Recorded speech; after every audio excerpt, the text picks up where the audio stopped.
नमस्कार साथियों, आज फिर एक कहानी लेके आया हूँ आप लोगों के लिए।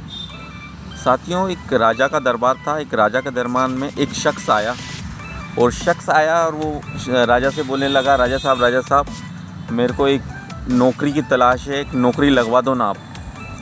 तो वो बोलता है कि मैं तेरे को नौकरी तो लगा दूँ, पर तुझ में क्या ख़ास है कि जो मैं तुझे नौकरी लगवा दूँ। तो वो बोलता है, जो आपके पूरे दरबार में मेरे जैसा कोई व्यक्ति नहीं होगा। बोले वाह, इसी फिर राजा साहब बोलते हैं, ऐसी क्या खासियत है भाई तुझ में। तो वो बोलता है कि मैं जानवर हो या इंसान हो, उसको देख के बता देता हूँ वो कैसा है ना। बोले क्या क्या? बोले मैं कोई भी जानवर हो या इंसान हो, उसको देख के बता सकता हूँ कि वो कैसा है।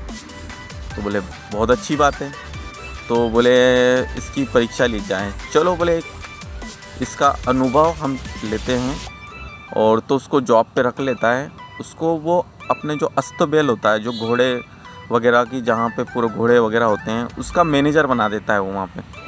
तो भैया उसको मैनेजर बना देता है। 2-4 दिन होते हैं, फिर उसको याद करता है राजा साहब। उसको दरबार में बुलाता है कि मैनेजर आइए। फिर वो बोलता है कि यार, जो आप अस्तबल में कर रहे हो, वहाँ पे सबसे अच्छा घोड़ा और सबसे दमदार घोड़ा, वो कैसा लगा आपको? तो राजा साहब बोलते हैं, तो राजा साहब को बोलता है, राजा साहब वो जो आपका घोड़ा है ना, वो नस्लीय नहीं है। बोलता है मैंने इतने करोड़ों रुपए लगाए हैं, उसको लाखों रुपए लगाए हैं, वो ऐसे कैसे नस्ल का नहीं है। तो बोलता है कि फिर वो है ना, उसको बुलाता है, जिससे घोड़ा ख़रीदता है राजा साहब, तो उसको बुलाता है। फिर उसको वो धमकी देता है और बोलता है कि सही बता, ये घोड़ा कैसा है, ये नस्लीय है कि। तो वो उसको बताता है, जो जिससे घोड़ा ख़रीदा रहता है, वो बताता है कि राजा साहब, ये जो घोड़ा था ना, जब उसका जन्म हुआ था ना, तो उसकी माँ का देहांत हो गया था। हाँ, उसकी माँ का देहांत होने के कारण इसको हमने गाय का दूध पिलाया है। अच्छा, तो वो बोलता है, फिर उसको जो व्यक्ति था उससे बोलता है, तुझे कैसे मालूम रे, तूने कैसे मतलब ये जज किया?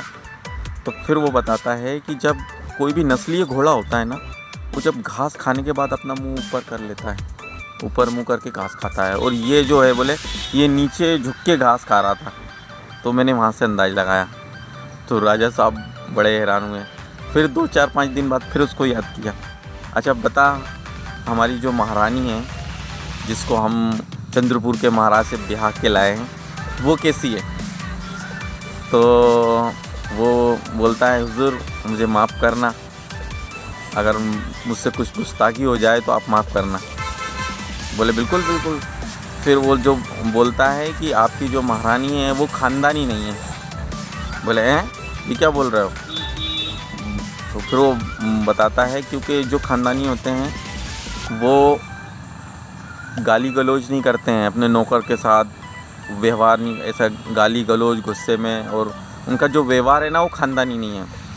फिर वो राजा क्या करता है, तो वो उनकी जो रानी की जो मम्मी है उसको बुलाता है और उनसे फिर पूछता है।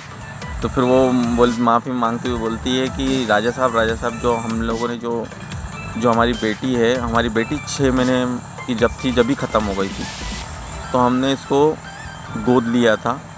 और गोद लेके जब इसको क्योंकि हम आपसे जो आपके पिताजी और मेरे जो हस्बैंड थे, उन दोनों की अच्छी दोस्ती थी, और उनका बचपन में ही उन्हें तय कर लिया था कि हम आगे चल के रिश्तेदारी करेंगे।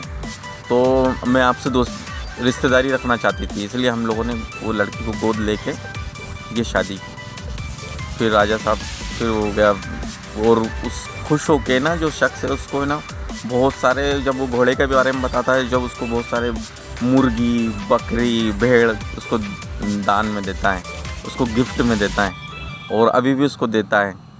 तो राजा साहब फिर 2-4-5 दिन बाद हो जाते हैं। फिर राजा साहब उसको बुलाता है और बड़े शान से पूछता है, और क्योंकि राजा को अपने आप पे बहुत गर्व होता है कि यार मैं इतना अच्छा राजा हूँ, इतना सब कुछ करता हूँ।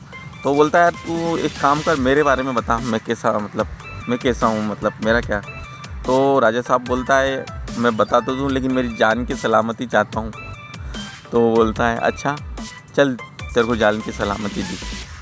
फिर वो उसको बताता है कि राजा साहब, आप जो है ना, आप राजा की औलाद नहीं हो हैं। वो बोलता है क्या बोल रहा है तू ऐसा। तो बोलता है, फिर वो बड़ा उसमें आ जाता है और अपनी माँ के पास जाता है। फिर माँ से पूछता है, उससे गुस्से में पूछता है।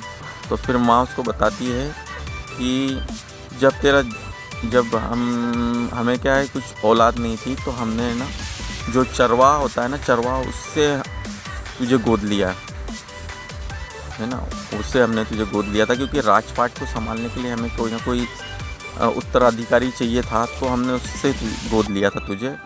और फिर राजा साहब वहाँ से आता है, फिर उस शख्स को बुलाता है और उससे पूछता है तुझे कैसे मालूम। तो फिर वो बताता है कि राजा साहब, जो असली राजा होते हैं ना, वो हीरे मोती गिफ्ट में देते हैं, और आप है ना भेड़ बकरी ये गिफ्ट देते हैं।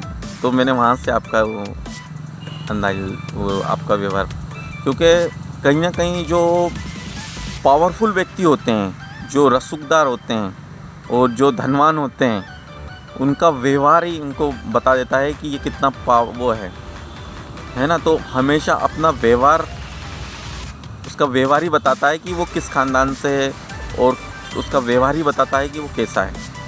तो ये मेरी कहानी का मोरल था। Thank you.